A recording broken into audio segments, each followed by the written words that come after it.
मुकेश और मैं एक ही कंपनी में काम किया करते थे। एक रोज हमें ट्रेनिंग पर भेज दिया गया। हमारी इससे पहले औपचारिक बातें ही हुआ करती थी, पर ट्रेनिंग पर हमें एक दूसरे को जानने का मौका मिला। हमें कमरे में एक साथ ही रुकना था। साथ रहकर हम आपस में काफी घुल मिल गए थे।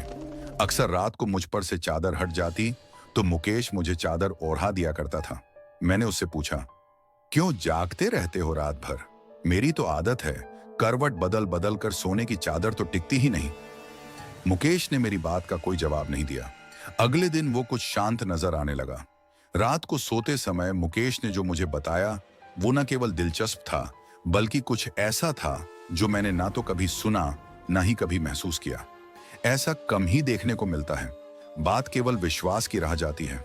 मुकेश ने कहना शुरू किया, आप शायद यकीन ना करें, 2003 का साल था। टीवी देखना, लाइब्रेरी जाना, दोस्तों से मिलना जुलना मेरी दिनचर्या बनी हुई थी। ऐसे में एक दिन मैं अपने दोस्त से मिलने उसके घर गया हुआ था।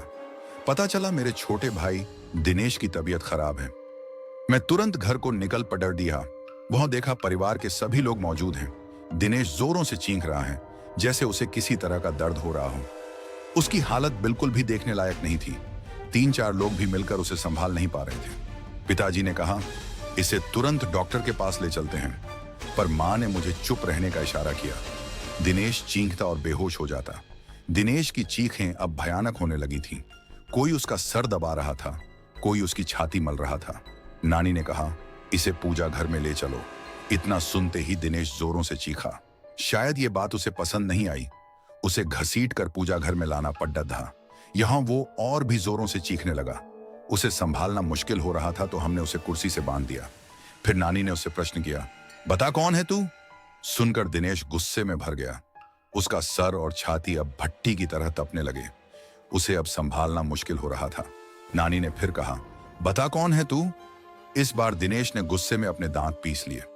उन दांतों को किटकिटाने की आवाज मेरे कानों में दर्द करने लगी थी। उसके बदन की सारी हड्डियां कड़ी डाक रही थी। आखिर में उसने अपनी जबान बाहर निकाली, जो काली पड़ चुकी थी। यकीन नहीं हो रहा था किसी इंसान की जबान खींचकर इतनी लंबी हो सकती है। नानी ने फिर अपनी बात को दोहराया, बता कौन है तू? कहां से आया है? इस बच्चे ने तेरा क्या बिगाड़ा है? जहां से भी तुम आए हो वहीं लौट जाओ। बदले में जो कुछ भी मांगोगे हम तुम्हें देंगे, लेकिन इस बच्चे को छोड़ दो। दिनेश ने अपना आपा खो दिया। वो उसी तरह कराहता, दांत पीसता, चीखता, चिल्लाता और बेहोश हो जाता। होश में आने पर उसे संभालना मुश्किल हो जाता था। मुझसे ये सब देखा नहीं गया। मैं बाहर आ गया और रोने लगा। उस वक्त मैंने हनुमान जी को याद किया, मंदिर में दिया भी जलाया। रोते रोते भगवान से दिनेश के ठीक होने की प्रार्थना की और वापस दिनेश के पास आ गया। दिनेश के रोने चीखने से वह अब जमघट लग चुका था। लोगों की भीड़ में भी दिनेश उसी तरह की हरकतें किए जा रहा था। उसके शांत होने पर मैंने उसे पानी पिलाया। पानी पीने के बाद वो और भी भयानक रूप में आ गया। उसका चेहरा एकदम काला हो गया, आंखें लाल सुर्ख हो गईं। ये वो दिनेश नहीं था जिसे मैं पहचानता था। ऐसा लग रहा था जैसे उसकी आंखें फटकर बाहर आ जाएगी। पास जाने पर वो हर किसी को काटने को दौड़ता, अपना मुंह नोचने लगता, और फिर वो शांत हो गया और रोने लगा। मैंने पूछा, तुम कौन हो? क्यों हमें परेशान कर रहे हो? दिनेश ने मेरी तरफ ऐसे देखा जैसे मेरी जान ले लेगा। दिनेश कुछ देर तक मुझे घूरता रहा। वो दिनेश नहीं था, उसकी जगह किसी और ने ले ली थी। सबको बारी बारी घूरने के बाद उसकी आंखें अपने कोटर में गोल गोल घूमने लगी। ऐसा नजारा जीवन में पहली बार ही देख रहा था। बल्कि मैं तो कहूंगा, यह सब कुछ जीवन में पहली बार ही देख रहा था। वो चीखना, चिल्लाना, वो भयानक सी हंसी, वो दांत पीसना, किटकिटाना, दर्द में कराहना, हडिडियों का एक साथ कट ढाकना, सब कुछ एक मनहूसियत में बदल चुका था। फिर दिनेश ने एक लंबी सांस खींची और छोड़ दी। उसकी सांस की दुर्गंध इतनी थी, सब अपना मुंह आड़े छेक कर घर से बाहर निकल गए और वो पागलों की तरह हंसा। वापस अंदर जाने पर दिनेश फिर सभी को घूरने लगा। हमने वापस उससे पूछा, कौन हो तुम? फिर वो एक औरत की आवाज में बोला, मैं शाहडोल की हूं ऐना। मैं हूं तंत्रा। इसने मुझे जगा दिया है। मैं इसे नहीं छोड़ूंगी। इसे अपने साथ लेकर जाऊंगी यार्न। और हंसने लगी। हमने कहा, जो तुम मांगोगी हम तुम्हें देंगे, पर इसे छोड़ डट दो।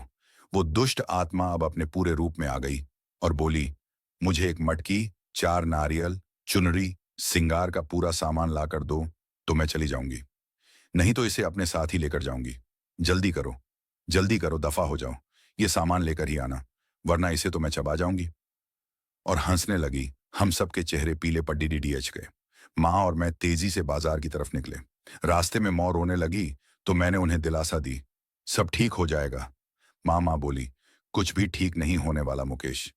मैंने तुझे बताया नहीं, इसने जब अपना पहला असर दिखाया था तब दिनेश को क्या हुआ हम समझ ही नहीं पाए थे। दिनेश के साथियों ने हमें बताया। उस दिन दिनेश के ऑफिस में मीटिंग थी। सब आपस में हंस बोल रहे थे। सब कुछ ठीक था कि अचानक दिनेश की तबीयत बिगड़ने लगी। दिनेश ने सामने रखा गिलास उठाया और पानी पिया। पानी पीते ही दिनेश बेहोश हो गया। उसके साथी चौंक गए। दो लोगों ने मिलकर उसे टेबल पर लिटाया। उस समय उसकी आंखों से आंसू बह रहे थे।